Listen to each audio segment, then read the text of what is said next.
Welcome to Fireside Fridays. Every Friday we kick back and read a little bit of Halo fiction to the wonderfully slow and smooth crackle of a fire. Grab a drink, a snack, or anything that helps you cozy up. Thank you for joining us. Enjoy.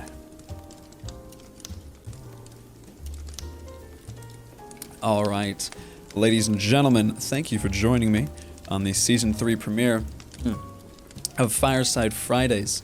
If you've never tuned into a Fireside Friday before over the past 2 years, we just sit back, relax, read a little bit of Halo fiction, and try not to fall asleep at the same time. It's that simple, nothing more to it really. The season is here.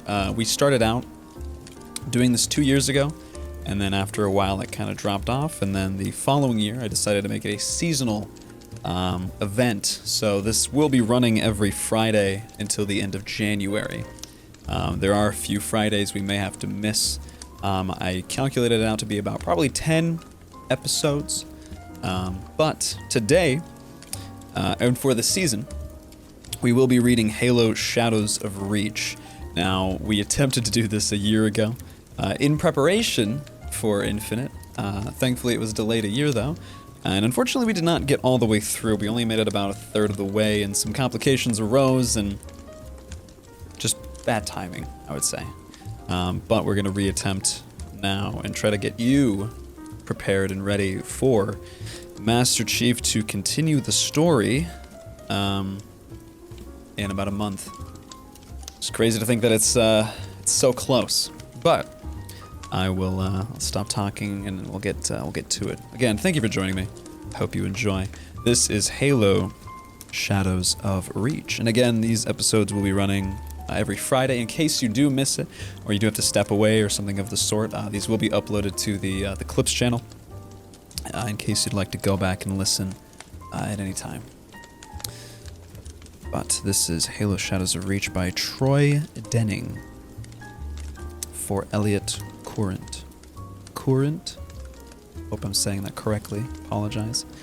This is the historian's note. This story takes place in October 2559, a year after the events of Halo 5 Guardians, as the AI Cortana retreats into the domain, then resurrects a host of Forerunner Guardians and uses them to impose martial law on interstellar civilizations across the Orion arm of the Milky Way galaxy.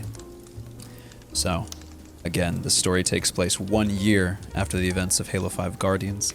If you've never played the Halo 5 campaign, I would highly suggest doing so before going into Infinite. And I know it's not going to be a requirement, as Infinite's story is built in a way where that won't be necessary. But at the very least, I think if you understood a little bit of what happened prior, it would help. But each episode, we're probably going to encompass around roughly 2 chapters. I believe there are 21 in total. If I take a look here, I think that was the 21st. Oh no. Un momento. Yes, 21 chapters and an epilogue. So probably include a smaller chapter into an episode or so. But these will probably run about an hour, usually in length. Just kind of depends on how fast I'm able to read. But we'll see. See how it goes. Oy, oy, oy. I hope I gave myself enough water. But anyways, hope your drinks and snacks and blankets are ready. Let's go ahead and get started. This is Chapter 1. 217 hours, October 7th, 2559, military calendar. UNSC Owl Insertion Craft Special Delivery, Insertion Run, Continent, EPAUSE, Planet Reach. And I do apologize if any of you people out there know the correct terminology or pronunciations of words that I may mess up on. Don't know a whole lot, so I'm doing my best here. But if I am pronouncing something incorrectly, I do apologize. The situation monitor on the forward bulkhead remained in blackout mode, waiting for the Owl's hull temperature to drop far enough to deploy the nose cameras. It didn't matter. John 117 had inserted onto dozens of glassed worlds during his 34-year combat career, and he knew what to expect. A blanket of silver-limbed clouds hanging over vast sweeps of heat-fused ground. Mats of lichen. Don't know what that word is.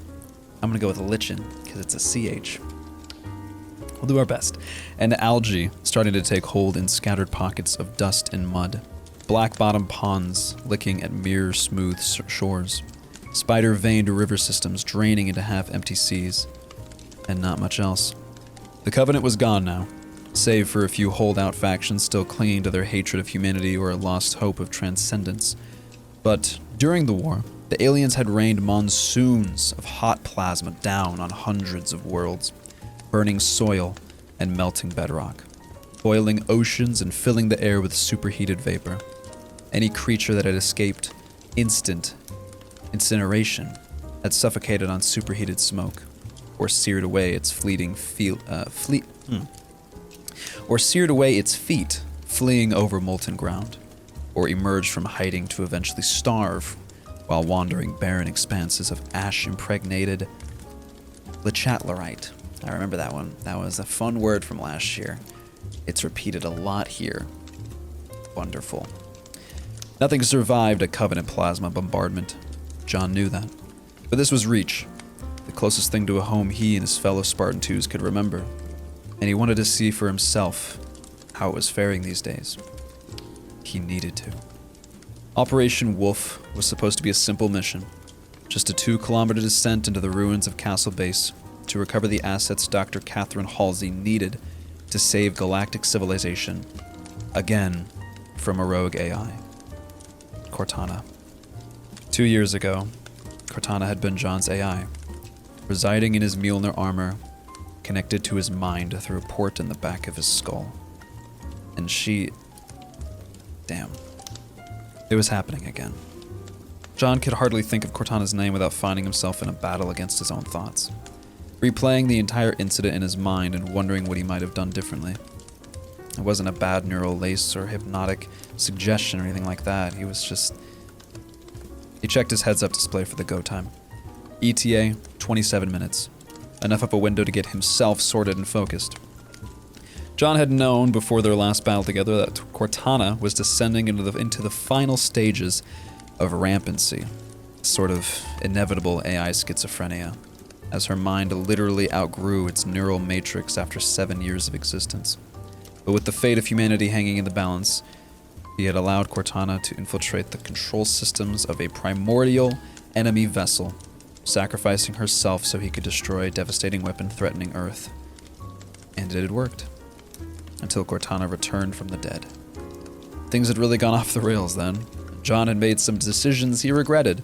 Worse, he had dragged the rest of Blue Team into the mess along with him, going AWOL to uncover the mystery of Cortana's rebirth and rescue her. From what? Herself? Transformed by residing for a year in an ancient quantum information repository known as the Domain, Cortana had returned more intellectually capable than ever, with a host of long-hidden massive guardians at her disposal. She had wasted no time issuing an ultimatum to every world in the Orion arm of the galaxy. Accept her rule and live in peace, or defy her and suffer the brutal consequences.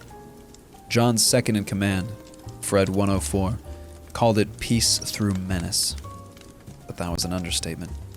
The Guardians were so powerful, they could neutralize entire worlds and knock fleets out of orbit, killing thousands, or even hundreds of thousands, when huge vessels crashed down on the towns and cities below. And Cortana had also corrupted an army of human AIs into aligning with her and spying for her. Apologies. Now, interstellar civilization was sinking into a nightmarish surveillance state. The situation, worsening each day. And John could not help feeling responsible. Had he ordered Cortana to stand down when her deterioration began to accelerate, she would never have been drawn into the Domain. But he would have never have destroyed that Forerunner weapon. It was all just going in circles. There had been no good choices, in any event. John knew that. He had done the best he could under such terrible circumstances, right up until he disobeyed orders and went AWOL. But had to be doggedly hunted down by his superiors and fellow Spartans. Someday, there was going to be a reckoning for that decision. Just not now. Now he had a job to do. John checked the ETA. 25 minutes. Still plenty of time. But during the previous day's pre-drop threat sweep, the Special Deliveries mothership, an Eclipse-class prowler named Bucephalus, go with that, had picked up some surface chatter suggesting there was a low-intensity conflict underway in the Irani Basin. It hadn't been much, just a few transmissions as one group of humans warned another about an enemy patrol, followed a few minutes later by a trio of heat flares that could have been anything from plasma strikes to missile detonations. There had probably been more to the battle, of course, but the Bucephalus's instruments weren't sensitive enough to pick up small and medium arms fire from orbit, just the artillery. John and the other Spartan 2s had grown to maturity on Reach, so he'd always paid special attention to any mention of it in the intelligence reports routed past him over the years. He knew that not much had happened on the planet since the Covenant plasma bombardment. A handful of salvagers, both human and alien, had started to visit Reach after the glass cooled, and 2 years ago, a small colony of rehab pioneers had set up somewhere on the continent of Epos. The Irani Basin was located on Epos, so it seemed likely that the conflict involved the rehab pioneers somehow. But even that was not a certainty. The intelligence reports had grown extremely rare after Cortana issued her ultimatum, and the few John had seen did not refer to Reach. The fight could be between anybody. 2 salvage companies, the rehab pioneers and a salvage company, different rehab factions, or 100 other possibilities. All John knew for sure was that the conflict location was good news, because Blue Team had no intention of entering the Irani Basin. Excuse me. Sure, he would have liked to check on the pioneers and see how they were doing. Reach was the only home he could remember. And he would have liked some reassurance that it was in good hands. But that wasn't the mission. 2 minutes. John let his gaze drop to the woman who had spoken. Steady-eyed crew chief in the jump seat beneath the situation monitor. Dressed in the black insertion suit of a Marine Special Operations flight crew. Stella Mukai had a round face, Nusakan features, and a warm, no-nonsense manner that seemed equal parts den mother and drill sergeant. On her sleeve, she wore the flat-back rocker and triple chevrons of a chief petty officer, a rank just 2 steps below John's own rank of Master Chief Petty Officer. The ETA in John's head display still read 25 minutes, so he asked, 2 minutes until what, Chief Mukai? Mukai pointed above her head, and John realized she had caught him staring at the blank situation monitor. Until the nose cameras deploy, she said. But you won't see much at this time of night. With the cloud cover over Epos, the surface glass is going to be about as reflective as a dust nebula. What a shame, Fred 104 said over his voice emitter. He was seated directly across the green-lit troop bay from John, secured in place by an oversized titanium alloy crash harness designed especially for Spartans.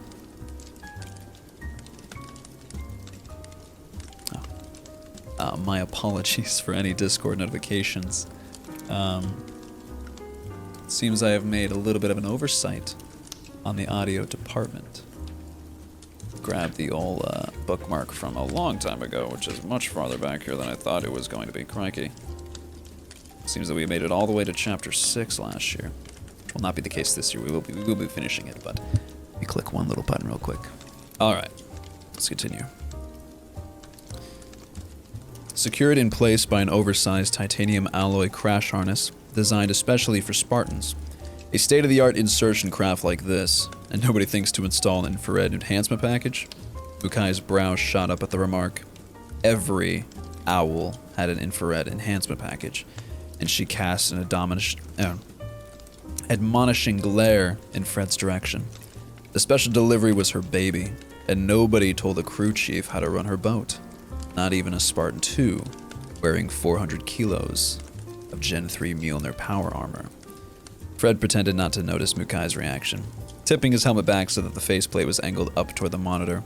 It wasn't a bad strategy, giving the crew chief a chance to cool off without backing down. Fred could be smart like that. Patient, but unyielding. It was one of the qualities that made him such an effective soldier, even if he still seemed a bit irritated by the UNSC's response to some of Blue Team's actions during the Cortana event. Linda 058 sat next to Fred, her own faceplate directed slightly toward the deck. Her hands were resting on her thighs, palms up. She seemed to be almost floating in her seat, her body upright and motionless as the owl bounced and shuddered toward the surface of Reach. She was only about half present. John knew. Her attention was focused inward, on a quiet mind, her external perceptions tickling over her like a moth's feet. She liked to say that meditation was her best combat asset, the secret to making an impossible shot with the sky falling on top of her, or to lying motionless for days, waiting for the target to show itself. John didn't know about that. He tended to fall asleep when he tried to still his thoughts, and he didn't do motionless. There was no arguing with the results. Linda was the best sniper in the United Nations Space Command. The fourth member of Blue Team, Kelly 087, sat on John's side of the troop bay, in the seat to his left. Her hands were grasping her shoulder restraints, and her dome-faced helmet was moving in time to the music he knew was blasting inside her headgear. Kelly had developed a sudden fondness for 20th century rock bands a year ago, after the Cortana event. John suspected the driving beats and rebellious lyrics were Kelly's own version of meditation, a way to smother the extraneous thoughts and doubts that filled a soldier's mind before an action began. John's stomach grew heavy as the special delivery decreased its angle of attack and began to decelerate. The nose cameras deployed and went active, and the situation monitor switched from blackout mode to a dark-as-night external view. The ETA on John's HUD dropped to 23 minutes. Mukai was still glaring at Fred, who was still pretending not to notice. Clearly, he was in need of tactical support. Chief Mukai, it would be helpful to get a look at what's happening down there, John said. I'd appreciate consideration of Spartan 104's suggestion to use infrared enhancement. That was a suggestion? The crew chief continued to stare at Fred. Funny, all I heard was a smart-ass lieutenant telling me how to run my bird. Fred finally dropped his gaze to Mukai. Sorry, Chief. I'll be clearer the next time I make such a request. Mukai nodded. I'd appreciate that, sir. Special operations teams were tight-knit units, where rank took a back seat to functionality and cohesion. So by acknowledging Fred's commission, Mukai was tactfully accepting his truce offer. John felt proud of himself. If the Spartans ever ran out of enemies, maybe he could transfer to the diplomatic corps. Negotiate peace treaties or something. Mukai spoke into her headset, and the situation monitor blossomed with color. A blotchy blue field filled the screen, slowly drifting downward as the special delivery descended over the polar snowfields, toward the green circle of Big Crater Bay. Ringing the southern edge of the bay was a wide indigo crescent where a mud beach separated the water from the endless orange sweep of the Epaz grasslands. The grasslands still showed orange because Le Chatlerite cooled from the top down, its surface solidifying into a vitreous? I'm gonna go with vitreous. Blanket that kept heat from radiating into the air. The ground beneath could stay molten for a year and remain hot to the touch for a decade. And the beach existed because much of the liquid... Excuse me. I hope that didn't transfer to you. Oh man. Where did I even go? Much of the liquid that had been vaporized during the Covenant's plasma bombardment had not yet returned to the oceans. Most of the planet's water continued to hang in the atmosphere in vast banks of fog and clouds, or to lie trapped on the glass in giant lakes and ash bogs. A crimson dot flared into existence on the monitor, expanding rapidly against the indigo ring that surrounded Big Crater Bay. The hotspot was located on the northern boundary of the beach, about where the Babbed Cath ice shelf had once ended. Breach still had plenty of geothermal activity, so the heat blossom could have been a geyser. I almost said geyser. I always do that. Could have been a geyser or volcano erupting just as the special delivery passed overhead. Yeah, sure. Kelly stopped rocking her helmet and turned her bulbous faceplate toward the monitor.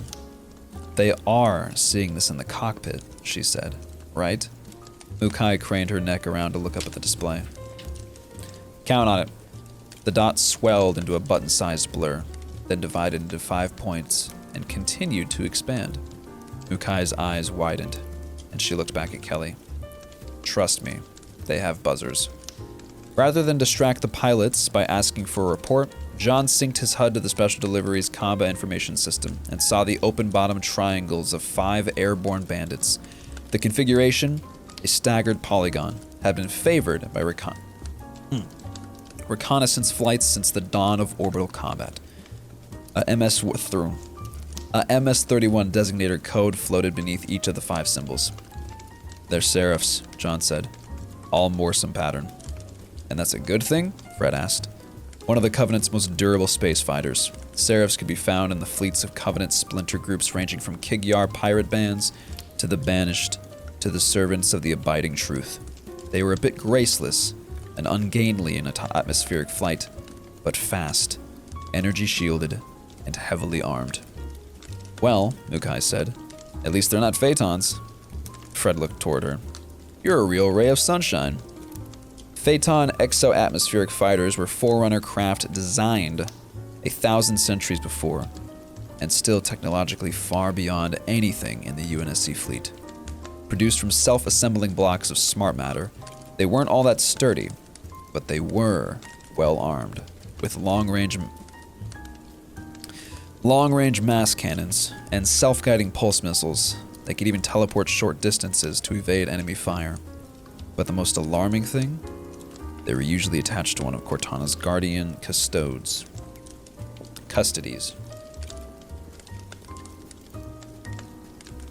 It's either custodies or custodes, I don't know. There's a lot of words in this book that I've never seen in my life, so apologies. I don't read very often. So, when Phaetons were in the area, fighting wasn't an option. The only viable tactic was to retreat and hope for a safe escape. The heat blossoms continued to expand on the situation monitor. The Spartans all hated this part of the mission, being helpless passengers at the mercy of someone else's skill. But there was an art to flying owls, and Major Van Hout was twice the pilot any of them were, with a long history of successful insertions under conditions far worse than these. But there were still 5 Seraphs coming, and they were obviously aware of the Special Delivery's presence. Relax, Spartans, Mukai said. Those Seraphs might know we're here, but they don't know where we are. There's a difference. Thanks, Fred said. Now I feel better. As cool as a comet, Kelly added. I can't even remember the last time an insertion went off as planned. John could. It had been 9 years ago, at the height of the Covenant War, when they landed on the ice moon Umagena, to capture the insurrectionist traitor Hector Nieto. The target hadn't been there, but the insertion had gone off without a hitch, and the fact that he could still remember it, well, John certainly couldn't recall all the insertions that had gone wrong since then. He went back to waiting for the sound of cannon strikes. A Special Delivery had left orbit over Reach's northern pole, where the frigid temperatures had just about guaranteed that there would be no inhabitants on the ground to notice the flame trail and hear the unavoidable sonic boom as the owl dropped through the upper levels of the planet's atmosphere. The insertion plan called for the craft to slow from hypersonic to supersonic velocity as it traveled south across the remnants of the Babbed Cath ice shelf. As it crossed Big Crater Bay, it would slow from supersonic to subsonic. I have no idea how fast that means, what either of those 3 mean. If you'd like to tell me, please do. Hypersonic, supersonic, subsonic, Sonic X. which would make it far more difficult to detect and locate. Unfortunately, the Seraphs had been lurking on the north side of the bay and had no doubt spotted the owl while it was still above the ice shelf, traveling at hypersonic speed and generating a lot of noise and flame. But the bay was coming up fast. John could already see it in the situation monitor, and the Seraphs would still have to climb 15 kilometers before they reached interception altitude. By the time they did that, the owl would be across the bay and traveling at subsonic velocity. And by then, it would be a ghost in the dark. Or so he hoped. The owl was made to sneak, not fight. It carried 6 Argent 5 missiles internally and a retractable 370mm autocannon. That's big. Under the chin and nothing else, it might be able to chase an infantry platoon out of a drop zone, but against shielded fighter interceptors like Seraphs, its only defense was to avoid and evade.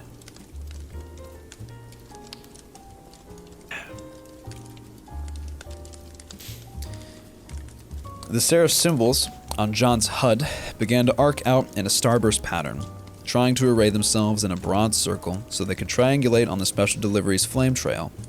It was a foolish maneuver. By the time they fixed a vector, the owl would be much too far ahead to catch. Unless the Seraphs weren't trying to make the interception.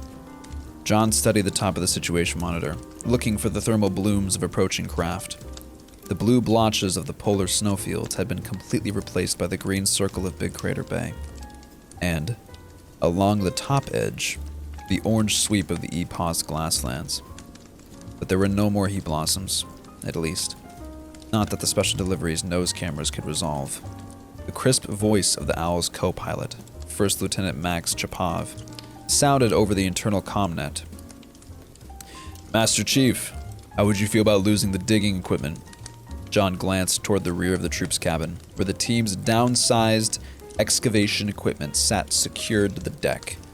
Positioned side by side and facing aft for speedy unloading, the 2 machines, a 4-boom drilling jumbo and a 2-kiloliter load dump wagon with a heavily loaded cargo shelf on the back, were barely 4 meters long and 2 meters wide, but they were powered by toroidal,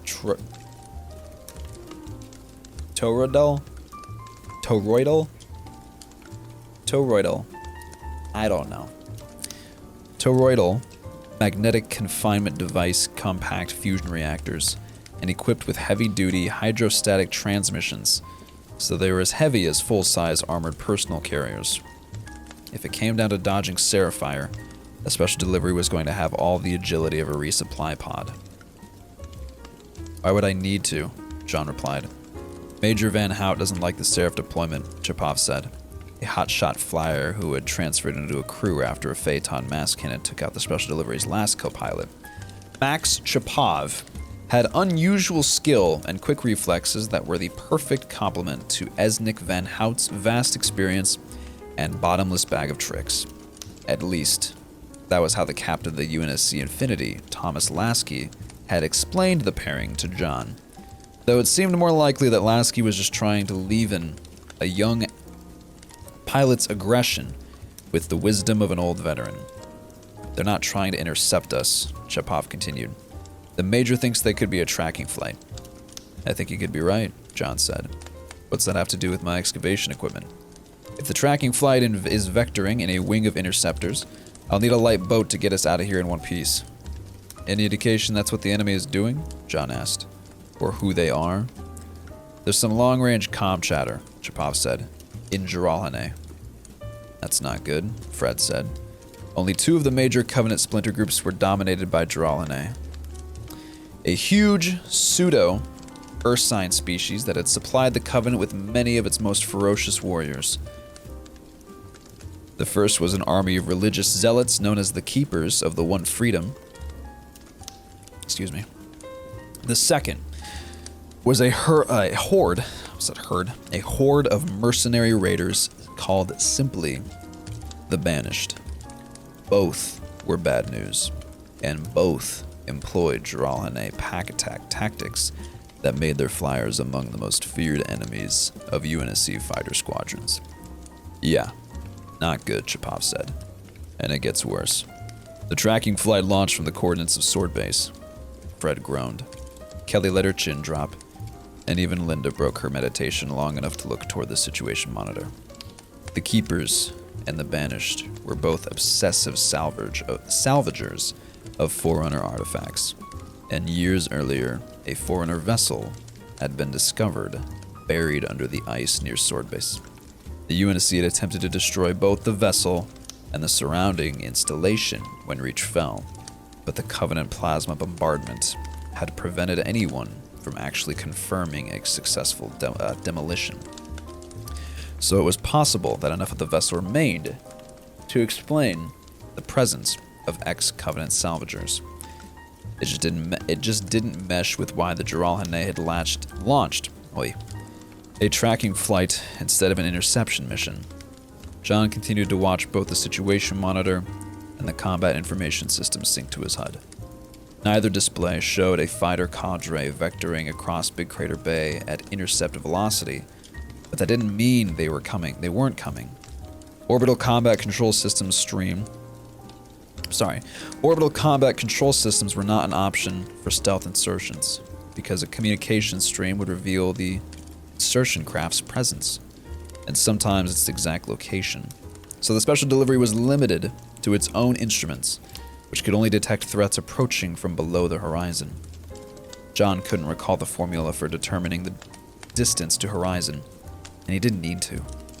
The question had barely occurred to him before his Mjolnir's onboard computer, almost said camera, linked directly to his mind via a neural lace implanted at the base of his skull, calculated the answer and displayed the information on his HUD.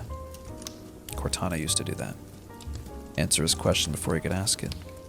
Detection limit, 489 kilometers. At altitude, 15,305 meters. Minimum time to interception, 2 minutes, 24 seconds. Assuming craft flying directly toward each other at Mach 5. There's a math problem for you, I guess. Mach 5 is about as fast as an interceptor could fly, and have any reasonable hope of reacting to a target's evasive maneuvers. So there was no need to second-guess the parameters of the onboard computer had chosen. Once an enemy craft appeared on the horizon, the special delivery would have 2.5 minutes to react, and probably a lot longer than that, since chances were small that the two craft would be flying directly at each other. It wasn't a lot of time, but it was still almost twice as long as the Spartans would need to unfix and dump the excavation machines. Sorry, I have a thing where, like, if I read for too long, especially out loud, I start to yawn. I don't know if there's like a scientific reason behind that, but actually not even out loud. If I just read for a while, I start to yawn. I like this started happening like my senior or junior year of high school. Anyways, which made Chapov's question a bit premature. Lieutenant Chapov, John said, "What aren't you telling me?" "I don't understand, Master Chief." "You were at the mission briefing," John said. "You do recall that the assets we're trying to retrieve are hidden in Dr. Halsey's lab at the bottom of Castle Base." "I remember." "And you also remember that what's above Castle Base right now is essentially a big rubble pit." A lieutenant was superior in rank to a Master Chief, so strictly speaking, John was being a bit insubordinate by interrogating Chapov this way. But respect was an earned commodity in any military unit, and that was especially true in special operations, where junior officers were expected to show senior enlisted personnel the deference they deserved. And after 3 decades on the front lines, leading Spartans against humanity's most dangerous enemies, John had earned the right to speak to a young hotshot co-pilot any way he felt necessary. Besides, Castle Base was located 2 kilometers underneath what was once Menachite Mountain, which had been reduced to a 10-kilometer wide detritus field during the Covenant attack on Reach. So the success of the mission depended on making retrieval as simple as possible, and on the vault where the assets were stored still being intact, of course. But Dr. Halsey had promised John that the vault was strong enough to withstand the collapse of Castle Base. and she was rarely wrong, especially when she was risking the lives of her Spartans. After a short pause, Chapov said, "I do, Master Chief." "Then why are you telling me to dump my excavation equipment?" John asked. "Do you expect Blue Team to dig out the entrance to Castle Base by hand?" "I haven't told you to dump the excavation machines." Chapov's tone was resolute and unintimidated. "Not yet." "Yet," John said. He was aware of his mythical status in the UNSC, and he liked that Chapov was willing to stand up to him anyway, but that didn't mean he was going to let the kid off easy. "Lieutenant, do you understand the stakes here? Dr. Halsey needs what's in her lab to stop Cortana. Aborting this mission is not an option. Which is why I'm asking you to think about the excavation equipment," Chapov said. "If we get shot down, Blue Team won't be digging out anything." John checked the combat information in his HUD again. There wasn't any interceptors in view, and the tracking flight had fallen so far behind that it was barely on the display. But the special delivery had descended to 10,000 meters, which meant the distance to horizon was only 361 kilometers. An attacking Seraph could be close enough to open fire in a little less than 2 minutes. Still plenty of time. "Lieutenant Chapov, what aren't you telling me?" John asked again. "And this time, don't dodge the question." "There's nothing to tell," Chapov said. "We don't like the way this feels. That's all." "Glad to hear I'm not alone in that," Kelly said. "If there's a tracking flight, there are bound to be interceptors." "Exactly," Chapov said. "We can't see them yet. But with that chatter we heard..." Apologies.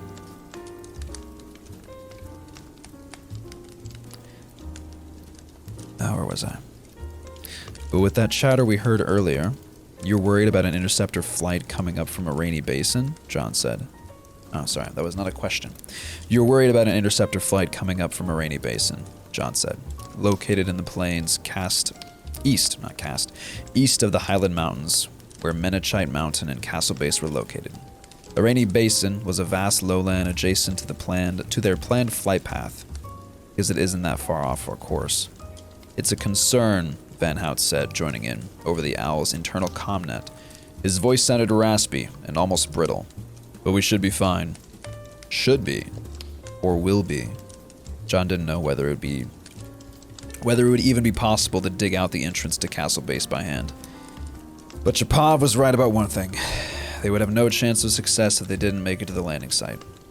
"There are no guarantees, Master Chief," Van Hout said. "You know that." "All too well," John said. "But when someone asks me to think about an equipment dump, I'd like to know why." "My fault," Van Hout said. "Lieutenant Chapov isn't accustomed to a pilot who thinks out loud." And I said we should be in trouble if a flight of interceptors launches from the basin." John looked at the situation monitor again. Only a thin crescent of water remained, its green glow slowly dropping out of the view as the special delivery approached the south side of Big Crater Bay. The insertion plan called for the Owl to slow to subsonic speed before it crossed the shoreline and started over land. But the combat information system indicated it was still traveling at almost Mach 5. Clearly Van Hout was modifying the insertion plan to stay ahead of the tracking flight. At that kind of velocity, the Owl would be generating so much friction, heat, and sonic energy that any Seraphs coming from the Irani Basin wouldn't need to be vectored in. They would just be able to follow their own thermal detectors. "We'll need 60 seconds to unfix the equipment," John said over the internal comnet. "And we can't dump it at this velocity." "Have some faith, Master Chief," Van Hout said. "I still have a trick or two left." John wasn't sure he believed the Major, but beneath the situation monitor, Chief Mukai was sitting in her jump seat, with her head cocked, studying him with a bored expression that suggested she could not believe the legendary John 117 was worried about a few stray Seraphs. It was an act, of course, but he took her point.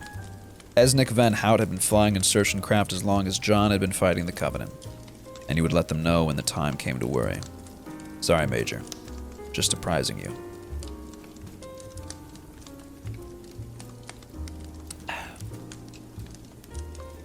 hope a majority of the people here enjoy eggnog as much as I do. If you do, please let me know. If you don't, I'm so sorry. No need to apologize, Van Hout said.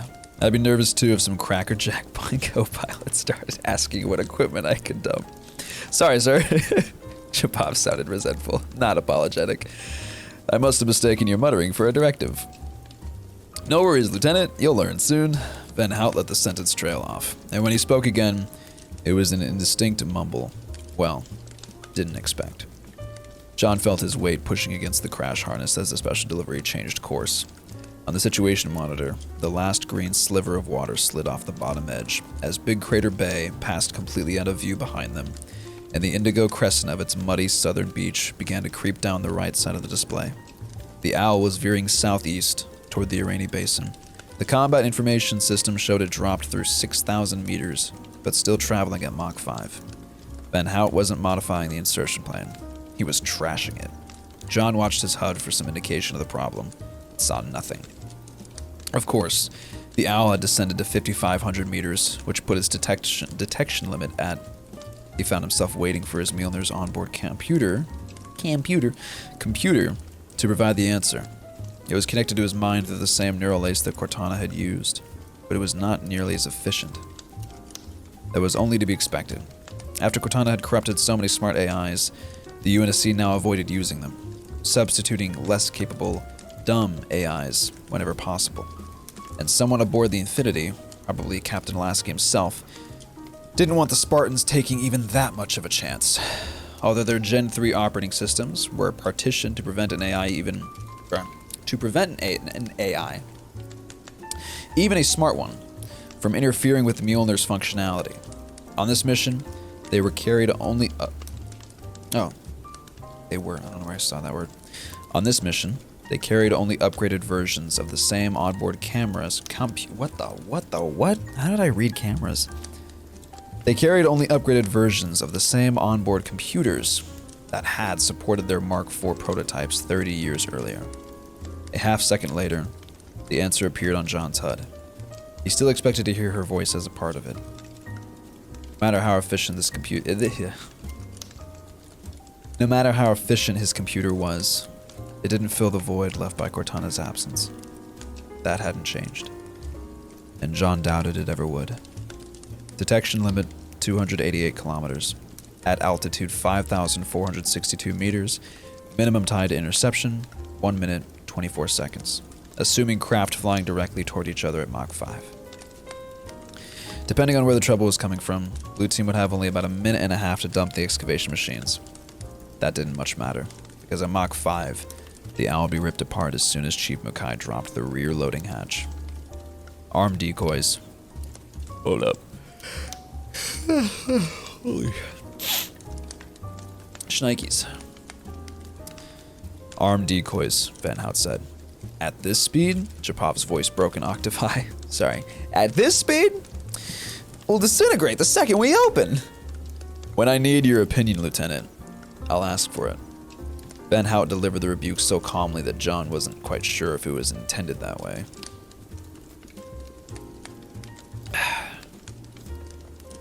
Arm the decoys, please. I'll tell you when to open the doors. Aye, Chapov muttered, arming decoys. The indigo beach vanished from the situation monitor, yielding to the mottled orange sweep of the warmer Le Chatlerite. John saw no indication of an approaching threat, but his HUD showed their altitude continuing to drop rapidly. If Van Hout didn't pull up sooner, there was going to be a very large crater in the Epaz grasslands. Knowing better than to distract the pilots mid-maneuver, John looked to Mukai and found her riding easy in her jump seat, smirking at Fred with her hands resting in her lap. Whatever Van Hout was doing, it wasn't the first time. Mukai noticed John watching her and smiled. She tugged at the straps of her crash harness, making sure the quick-release buckles were securely fastened, then waved a finger at all 4 Spartans. "Make sure your harnesses are locked down," she said. "It's going to get rough." "Could we know why?" Kelly asked. "Because it's better than being shot down," Mukai said. "Okay. Seems reasonable," Fred said. He bumped Linda's shoulder. "You catch that?" Linda remained steady as a mountain. A quiet mind is an alert mind. All right, Linda. So that's a yes, Fred said. He looked across the troop bay toward John. Any hints from the cockpit? To guard against overloading an avionics system, only the team leader had the capability of syncing into the cockpit feeds. John checked his HUD and found the feed as uninformative as before, though he did note that the owl's detection limit had dropped to 260 kilometers. No idea. Sorry to keep you in the dark for so long, Van Hout said over the internal comnet. We had maneuvers to plan. If you're still planning, John said, we can wait.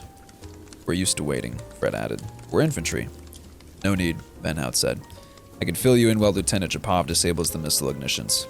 What? Chapov screeched the question. Sorry, what? Chapov screeched the question.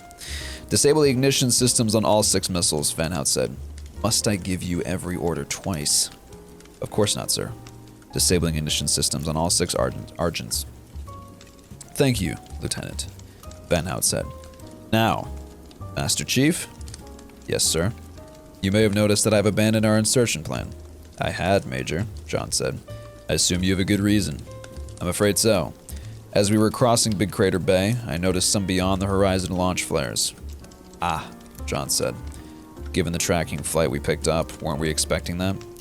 Not from the direction of New Miskolc? M-I-S-K-O-L-C. Kalk? Miskolc? We weren't, Van Hout said. They'd have been in visual range just about the time we reached our objective at Menachite Mountain. That would have complicated things, Fred remarked. Not that badly, Van Hout said. But there was a second set of launch flares. Let me guess, John said. From Mohawks? Oddly not. I don't know how to say Mohawks? Mohawks? Oddly not, Van Hout said. It was closer to this... Zarvas? Zarvas? Why? Zarvas Regeneration. Yeah, and salvage facility.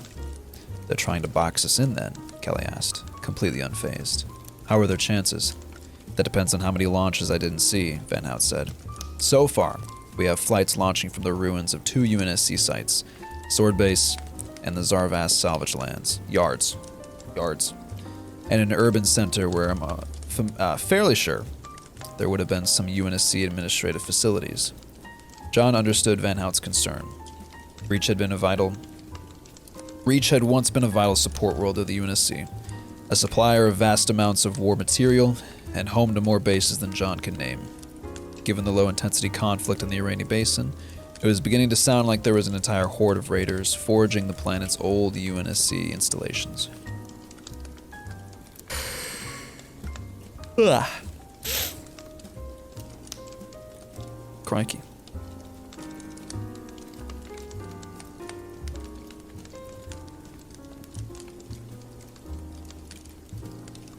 $50 pages. How far in are we?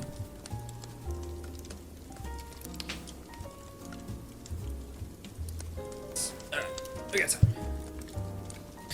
We got time. Only 52 minutes in.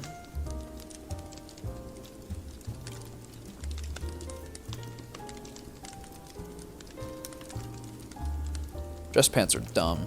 Dress pants are dumb. Alright.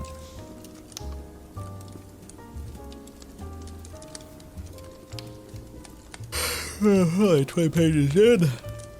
Got 30 more. Christ. That was hardly surprising, given the vast amounts of military hardware that had been abandoned during the Reach bombardment, but it did make John rethink the enemy's likely identity. The Banished.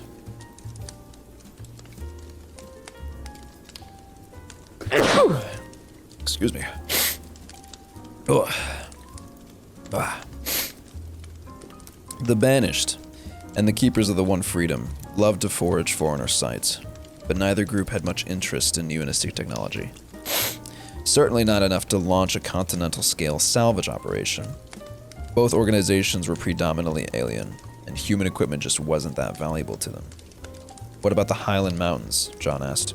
The greatest concentration of bases was in that location, including the Reach military complex where the Spartans had been billeted during their training as children, especially around... I would have mentioned Castle Base, Van Hout said, but that doesn't mean anything. If I happened to be looking the other way, or they launched while we were still on the far side of the bay, or there was a ridge of mountains in just the right place. Understood, John said. We could have a dozen flights coming straight at us and not know it. Probably not a dozen, Van Hout said, but more than a few. John glanced across at Fred. He wasn't about to abort. Not when Dr. Halsey was counting on them to retrieve what she needed to end Cortana's despotic reign. But if the alternative was getting shot down... Getting complicated fast, Fred shrugged. What else is new? It won't be complicated for long, Van Hout said. We'll be fine once we disappear. John didn't see the special delivery going sensor invisible anytime soon. At their speed, even the owl's fused carbon, phenolic, laminate skin could not shed heat fast enough to disappear. The craft would light up like a torch on even the most primitive thermal imaging system. The sound of alert buzzers came over the internal comnet. Finally, the buzzers fell silent, and Van Hout's voice dropped to a mutter. Long enough. What? John resisted the temptation to ask who had taken long enough, and checked the combat information system on his HUD. He found a flight of Seraphs approaching from the direction of the Sarvas Regeneration and Salvage Facility.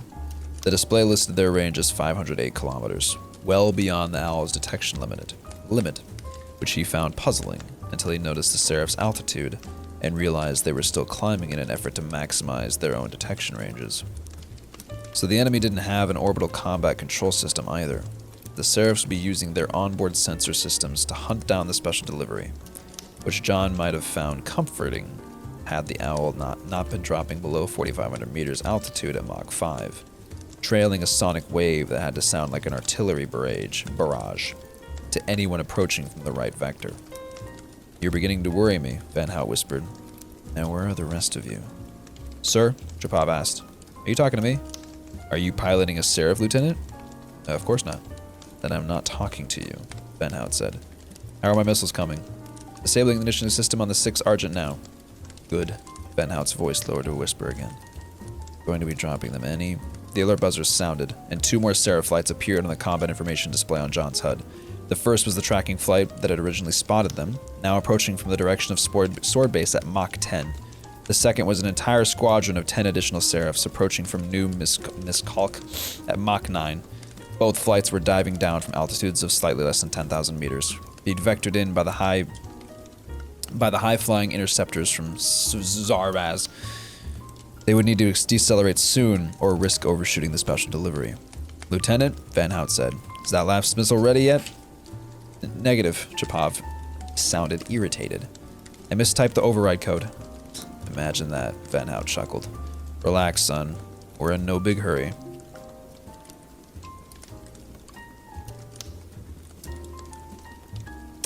A-word thinks I said her name, and I didn't. It didn't look that way to John. Now that the enemy had the special delivery and sensor range, all 3 flights were diving to attack altitude. And over the Owl's internal comnet, you could hear proximity alarms shouting off in the cockpit. He wondered how long it would be before the shooting started, and the answer appeared on his HUD. Estimated time to initial engagement, 83 seconds. It was almost the same as the minimum time to interception the computer displayed the last time John checked. With the combat information system providing vectors and locations for the enemy craft, the computer now had the data to refine its estimates. John just wished he knew why Van Hout sounded so damn calm, with interception flights arriving from 3 directions. Proximity alarm sounded again, and more Seraph designators appeared in John's HUD, coming from the direction of Fenyot Basin. That kind of hurt. Fenyot Basin had been a favorite training site for the Spartans, and John didn't like to think of a bunch of Dralane raiders bashing around the Hoodoo maze where he and his comrades used to play month-long games of sniper elimination and stealth tag. The alarm suddenly fell silent, and Van Hout said, Prepare for vanishing maneuver. Vanishing maneuver. Linda had finally removed her hands from her thighs and was looking forward toward the cockpit. I have never heard of such a thing. My own invention, Van Hout said. Insert like a fireball. Vanish like a ghost. Chief Mukai will tell you what to do. Man the firing ports? Fred asked. Van Hout broke out laughing. Good one, Spartan. Who's joking? You are, Mukai said. She reached up to the collar of her black insertion suit and thumbed up the cooling system. If we open the firing ports at this speed, those interceptors won't need to shoot us down. As she spoke, the special delivery suddenly nosed up and slid into a wing over, then dropped back into its dive, facing backward. Wait, okay, let me read this. Because first time I read this, I didn't fully even understand. I couldn't envision what was going on.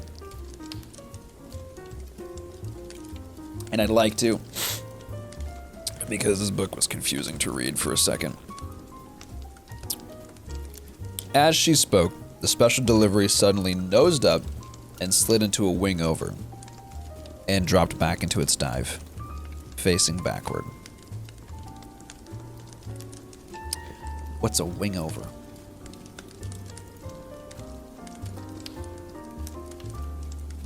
I'm like trying to envision, like, are they going like down and then they just went like flipped over and went like continued to go back down, and now like they're like like upside down going like I trying to envision it, or they're now just help. Ow. Okay. Facing backward, the owl's rear hatch, which had only a thin layer of ablative heat shielding, began to take the brunt of the air friction, and the interior of the troop bay shot up 50 degrees. The skin suit inside John's Mjolnir activated its cooling circuits, and he began to understand Van Hout's plan. Every planet in the galaxy was bombarded by a constant rain of meteors, sometimes large enough to become bolides and explode into a brilliant burst of light and fragments. If Van Hout could time his vanishing maneuver just right, he might be able to fool the Seraphs into believing they had been tracking such a fireball, then use the owl's stealth capabilities to slip away in a rain of decoys and unignited missiles as it dropped to subsonic speed. Prepare for deceleration. Mukai pressed a valve on her lapel, and her pants ballooned as her suit began to squeeze her thighs and hips to keep the blood from pooling in her lower extremities. High G protocol. John tightened his belly and legs, then watched in astonishment as the situation monitor overheated and sparked into blackness. Below it, Mukai's face grew pink and sweaty, then quickly grew dry and red as her sweat evaporated. He looked aft, over the back ends of the excavation machines, and saw the owl's loading patch paling from steel blue to ash gray. A circle in the middle started to glow white and expand. Major, you're about to melt through. Tell me something I don't know, Master. The transmission ended in a blast of static. Then John was thrown against the side of his harness as the special delivery fired its main engines and began to decelerate. John's Mjolnir initiated automatic G-force protocols, using its hydrostatic gel layer to keep his blood in his torso and head. The excavation machines strained against their mooring chains, the tremendous G-forces lifting them toward the rear hatch. The hoisting winches and haulage buckets stacked on the cargo platform on the back of the load haul dump wagon began to... The hoisting winches and haulage buckets stacked on the cargo platform on the back of the load haul dump wagon began to strain against the high tensile net holding them in place. John checked the combat information display on his HUD and saw that the owl was pulling 20 Wen Gs in deceleration. A loud pop sounded from the forward bulkhead. Whoa! Mukai's outburst was answered by a metallic ping and a long, sonorous peal, and she cried, cheap, Empyrean crap. She fell silent, and John found the soles of her boots bobbing up and down in front of him. She was still strapped into her crash harness, but 3 of the jump seat's mounting brackets had failed, splitting along the fastener slots.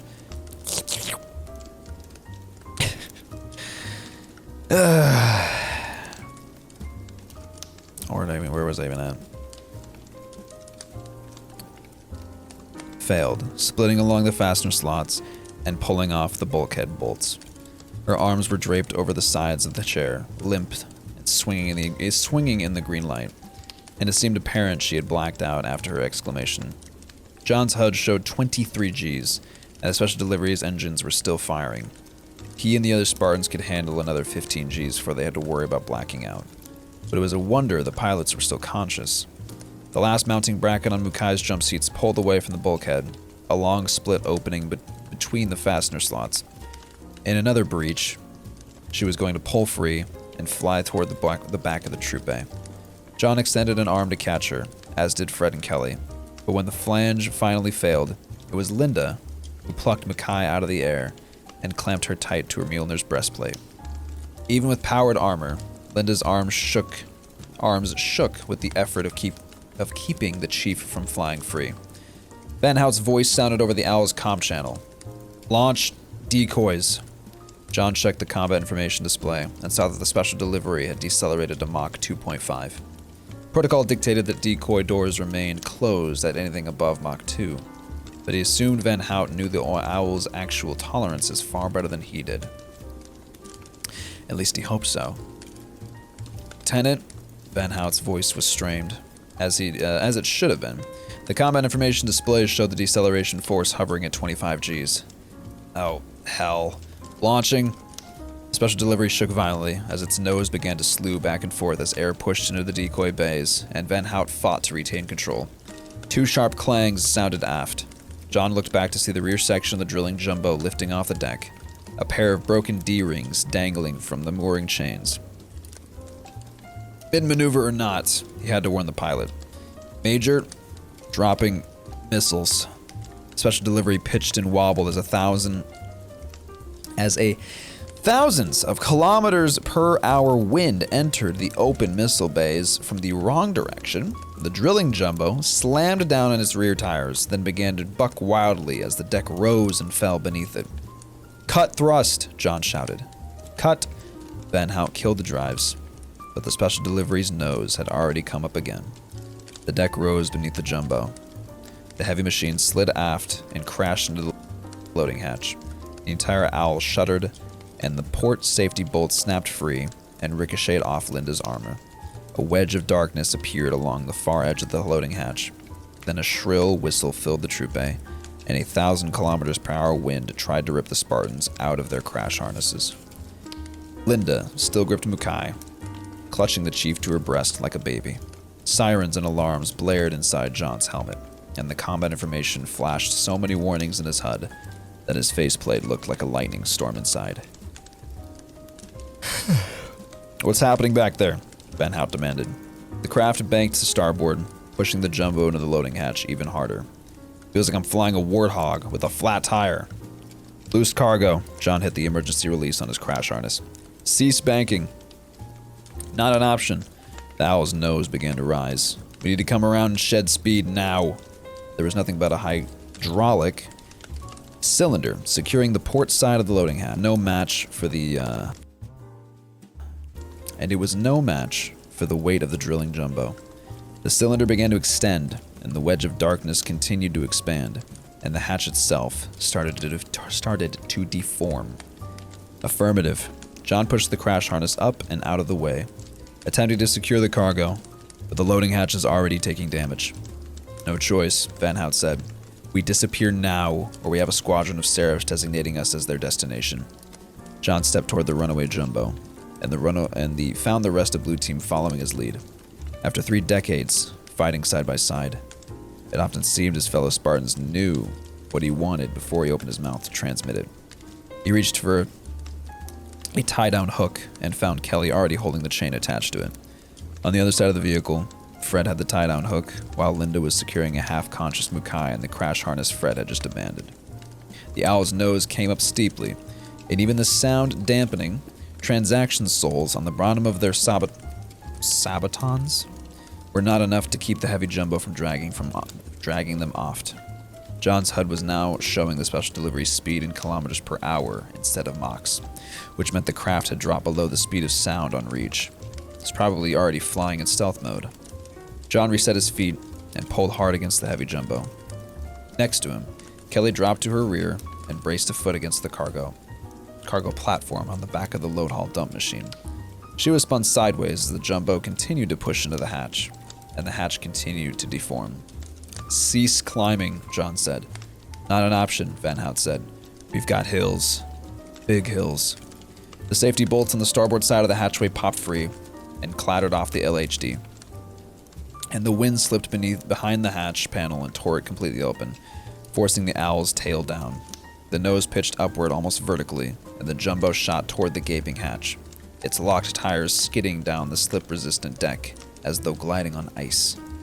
"Let it go." John released the drilling jumbo, then grabbed for the collar of Kelly's armor and dived for the starboard side of the troop bay. "Secure yourselves." He hooked his arm through a crash harness and felt the Mjolnir's force multiplying circuits react, securing him and Kelly in place as the jumbo shot out through the hatch, then reached the end of its front tie-downs. The back end of the machine rocked upward and hit the upper threshold of the hatchway, and that was the only thing that kept it from snapping, the front chains, and plummeting out of the owl and into the night. John checked the motion tracker in his HUD and found Fred and Linda secure on the other side of the troop bay, with Mukai still tucked safely into Fred's crash harness. But the drilling jumbo was far from secure.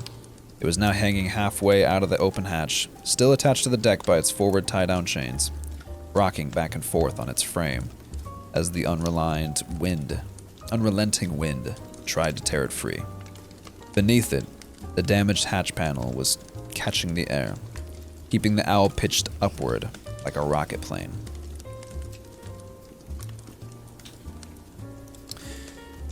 Climbing for orbit, except that wasn't climbing. The engines remained quiet, and any attempt to power them up would fill the troop bay with hot efflux.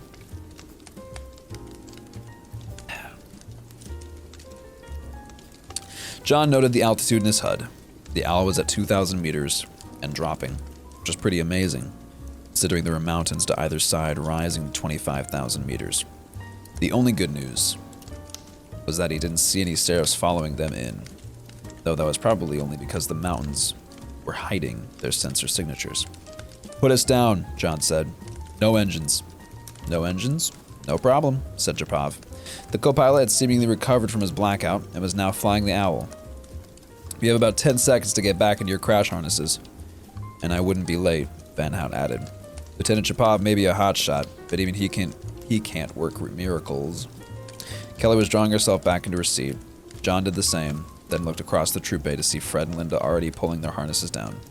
An owl's troop bay was designed to carry up to 10 Spartans along each side, so there were plenty of empty spots, even with Mukai still in Fred's original seat. John's harness locked into place with 3 seconds to spare. "We're ready." "Good," Japov said. A deafening clang sounded from the owl's tail. Then John saw the loading ramp fly up and launch the drilling jumbo forward. In the next instant, his seat bucked so hard he rose into his crash harness and felt the shoulder bars bend. The jumbo hit the end of its last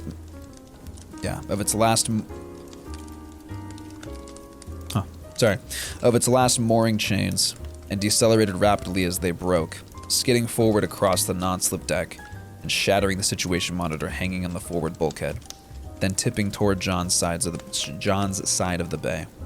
He thought the special delivery had gone to do a side roll until he realized he was still sitting upright, that he was being thrown against the wall behind him, and he brought both hands up to prevent the jumbo from smashing him and Kelly. Somehow, Japov had landed the crippled owl on its belly, and now it was plowing through the glass, level, fishtailing, and quickly decelerating. "Brace yourselves," Japov warned. John thought there must be a cliff or ravine coming. Instead, he heard a series of quarter-second hisses as Japov used the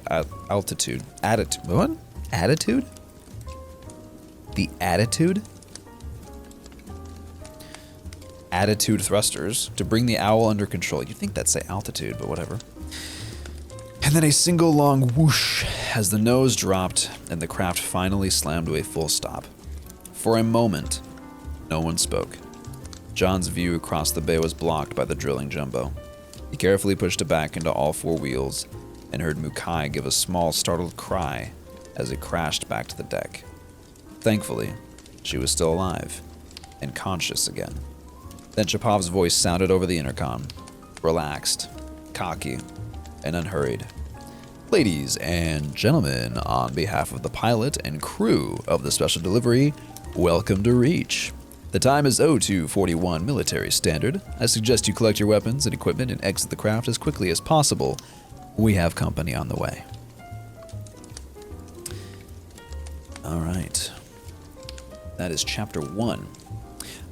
When it comes to Nate at Night episodes, we'll probably keep the Fireside Friday episodes a little bit shorter than normal.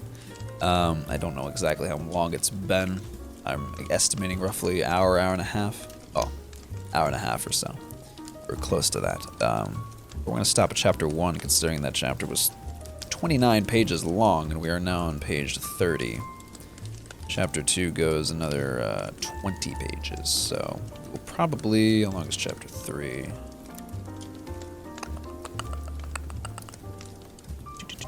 Chapter 3 is 20 pages as well. So, next episode, probably do 2 chapters, unless chapter 4 is short. Unlikely.